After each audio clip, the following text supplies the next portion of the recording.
Hello friends, good evening. Welcome back to my mini vlog. आज मैं आपके साथ एक यूज़फुल वीडियो शेयर करने जा रही हूँ। ये है मेरे बेटे का स्टैंडर्ड 8 का साइंस का बुक, लिविंग वर्ड। ठीक है, सीबीएसई का साइंस का बुक है। डिफरेंट स्कूल में डिफरेंट सीबीएसई का अलग अलग, डिफरेंट स्कूल में डिफरेंट है बुक। ये डीएवी का है।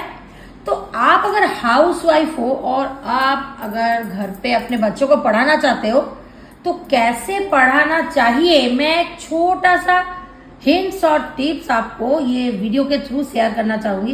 पहले देखिए, मैं क्या करती हूँ ना, जब बुक्स मिलता है कंटेंट सेक्शन में मैं पहले क्या करती हूँ ना, ये देखिए, जैसे कि स्टैंडर्ड 7 से आप सबको पता होगा कि साइंस जैसे 3 पार्ट्स में डिवाइड हो जाता है, फिजिक्स, केमिस्ट्री, बायोलॉजी। तो कंटेंट सेक्शन में आप देखिएगा जितने सारे टॉपिक्स चैप्टर वाइज लिखा हुआ है, सबसे पहले क्या कीजिएगा ना, आप डिवाइड कर दीजिए।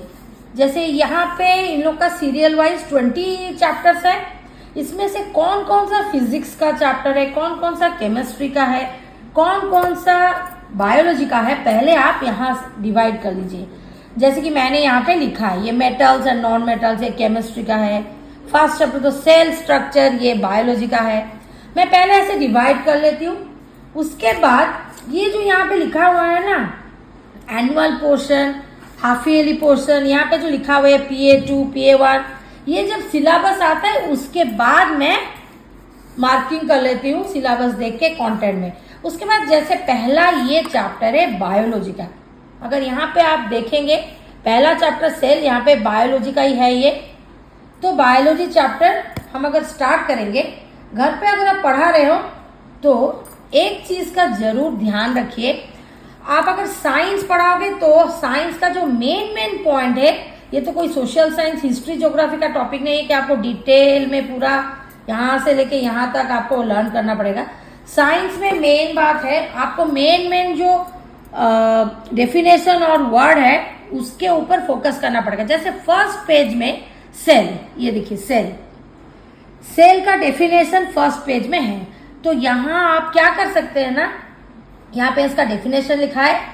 ठीक है, cell as the basic structural as well as a functional unit of और लिविंग ऑर्गेनिज्म। ठीक है, तो ये यहाँ पे आप ना एक ब्रैकेट ऐसे डाल सकते हैं तो बच्चों को आसानी होगा यहाँ से। तो फर्स्ट पेज में ओवरऑल और कुछ भी नहीं है लर्न करने का, लेकिन आप जरूर बच्चों को बोलिए कि पहले से स्टार्टिंग से पढ़िएगा पढ़ने के लिए। लेकिन सिर्फ इम्पोर्टेंट पार्ट ये है सेल, जिसको इनको लर्न करना है। फिर नेक्स्ट पेज जाते हैं। नेक्स्ट पेज में क्या लिखा है, ये देखिए, discovery of the cell. Discovery of the cell में आप जब पढ़ा रहे हो स्टार्टिंग से आप पढ़ाइए, लेकिन इसमें जो इम्पोर्टेंट पॉइंट है, पहले ये जो डायग्राम में किसका डायग्राम दिया हुआ है, ये साइंटिस्ट रॉबर्ट हुक का।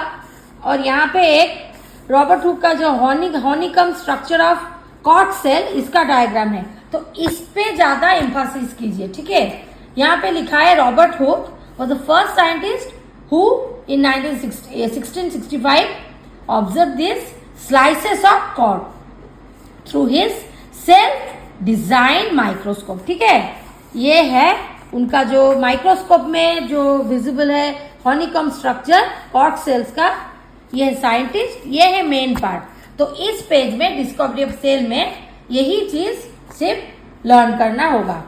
ठीक है, नेक्स्ट पार्ट क्या है, सेल में क्या है, बाकी यहाँ पे कुछ लर्न करने का नहीं है, वही है द सेल के ऊपर यहाँ पे पहले पेज में जैसे सेल का डेफिनेशन आ गया। सेकेंड पेज में अभी हम लोग डिटेल में जाएंगे, डिटेल में सेल के ऊपर पढ़ेंगे। और ये जो डू यू नो पार्ट्स लिखा होता है ना, देखिए हर एक पेज में है, फर्स्ट पेज में है। फिर ये सब जो येलो में है, ये सब एक्टिविटीज है, ये स्कूल में टीचर्स अच्छे से समझाते हैं। ठीक है, तो पेज वाइज अगर जाएंगे तो 1-2 पेज छोड़ के, ये देखिए इस पेज में एक डू यू नो है। ये बहुत ही इंपॉर्टेंट पार्ट रहता है साइंस में, इसको जरूर कवर कीजिएगा। ठीक है, तो ऐसे ही ये जो है सेल के ऊपर डिटेल है। डिटेल में आप कैसे पढ़ेंगे, सेल का डेफिनेशन आ गया पहले पेज में। नेक्स्ट पेज में variation in cell number, shape and size in living organism, इसके वाइज पॉइंट वाइज जो मेन ब्लॉक लेटर में लिखा हुआ है, जैसे कि cell number, cell shape, size, ये जो 3 पार्ट है इसी के ऊपर ज्यादा एम्फासिस करके एक एक पॉइंट, ये यहाँ पे जैसे यूनिसेलुलर, मल्टीसेलुलर है और शेप में भी कुछ मेजरमेंट लिखा हुआ होगा, ठीक है, वही मेन पॉइंट पे एम्फासिस करके आप पढ़ाइएगा तो इजी हो जाएगा बच्चों को। यहाँ पे कुछ डायग्राम्स भी है, जैसे कि लिवर सेल है, अमीबा है, नर्व सेल है। ये डायग्राम में से जो जो डायग्राम इम्पोर्टेंट है वो सब ही इम्पोर्टेंट है, लेकिन जो जो ज्यादा है वो उसके ऊपर एम्फासिस देना पड़ेगा, जो कि एग्जाम में आता है जो चीज। नेक्स्ट पेज में अगर आप जाएंगे तो एक्टिविटीज, ये देखिए जितने सारे येलो बॉक्सेस में है ये सारे के सारे जैसे प्रोजेक्ट करते हैं, ये सब एक्टिविटीज है साइंस के। ये एक्टिविटी, हर एक एक्टिविटी बहुत इंपॉर्टेंट है क्योंकि ये एग्जाम में आते हैं, तो सबको आपको कवर करना है। पहले अच्छे से आप समझ लीजिए, बच्चों को समझा दीजिए और उनको उनके वर्ड में विथ डायग्राम डिस्क्राइब करने के लिए फिर आप वैसे ही समझाइए। जैसे कि ये यहाँ पे है क्रॉस सेक्शन ऑफ ए हैंडसेक, यहाँ पे चेक सेल का एक डायग्राम है विथ एक्टिविटी, ठीक है, यहाँ पे onion peel showing cells, microscopic view of blood cells, ठीक है, ये सब डिफरेंट डिफरेंट एक्टिविटीज है, पॉइंट वाइज दिया गया है। और यहाँ पे ये जो बॉक्सेस है ये सब टेबल है, ये टेबल 1, टेबल 2, ये टेबल को अच्छे से लर्न करना पड़ेगा। लर्न करने के लिए आपको पहले फर्स्ट टेबल में कैसे दिया गया है, सेल साइज, तो 1, 2, 3, 4 करके, जैसे अमीबा सेल है उसका साइज है 1 by 1, ऐसे बॉक्स को लर्न करवाइए, पहले करने के लिए बोलिए, फिर उसके बाद आप लर्न लेके समझा देंगे। फिर नेक्स्ट टेबल है, वैसे एक के बाद एक जो जितने सारे टेबल है उसको सब कवर करना पड़ेगा। और यहाँ पे पार्ट्स ऑफ सेल से, ये देखिए इतना बड़ा दिया गया है, बच्चे देख के घबरा जाएंगे, लेकिन इनमें से सब कुछ आपको याद नहीं रखना। कुछ कुछ इंपॉर्टेंट चीज, जैसे जो जो बोल्ड लेटर में लिखा गया है उसको अंडरलाइन कर दीजिए पहले।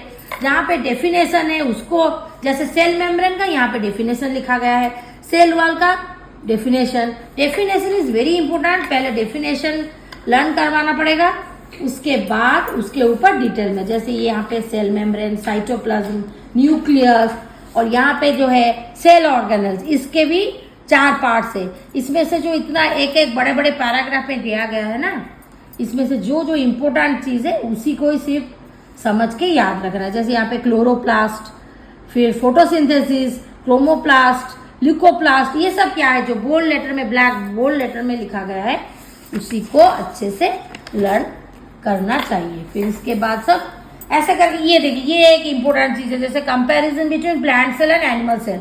यहाँ पे ये प्लांट सेल का डायग्राम है और ये एनिमल सेल, दोनों का जो मेन पार्ट्स है उसमें कौन कौन सा पार्ट कॉमन है। देखिए यहाँ पे लेबलिंग दोनों साइड में किया गया है, लेकिन कुछ कुछ जो प्लांट सेल में है एनिमल सेल में सब कुछ नहीं है।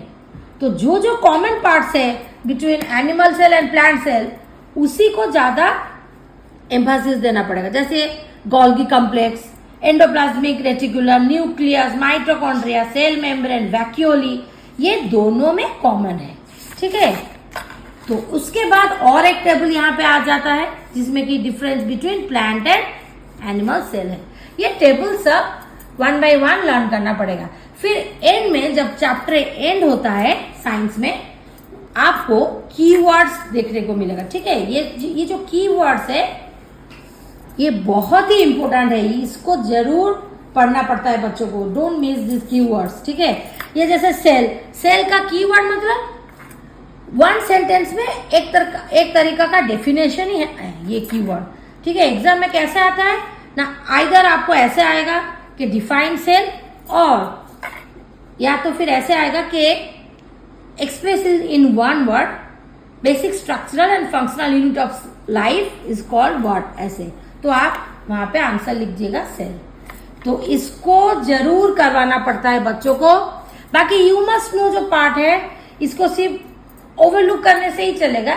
उसके बाद आता है चैप्टर का समथिंग टू नो में ABC जो क्वेश्चन आंसर है वो आता है।